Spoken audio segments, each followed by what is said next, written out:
મિત્રો, ભારતીય જનતા પાર્ટીના ભ્રષ્ટાચારના કારણે આખું ગુજરાત બદનામ થઈ રહ્યું છે.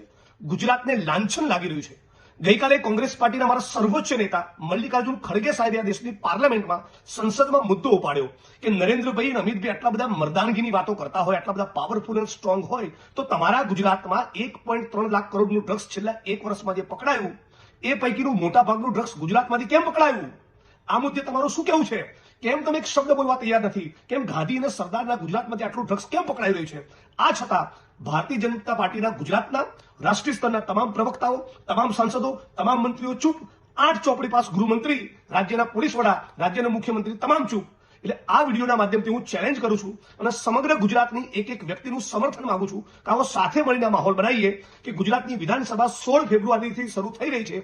આ વિધાનસભામાં જ્યારે ગૃહ વિભાગની ચર્ચા હોય ત્યારે મારી અને હર્ષ સંઘવીની વચ્ચે એક લાઈવ ડિબેટ થાય અને એ ડિબેટનું જીવંત પ્રસારણ ગુજરાતના જનજન સુધી પહોંચાડવામાં આવે એટલે ખબર પડે કે 8 ચોપડી પાસ એ ડ્રગ્સના મુદ્દે શું કહેવા માંગે છે, એ ગુજરાતને શું બાહેધરી આપવા માંગે છે.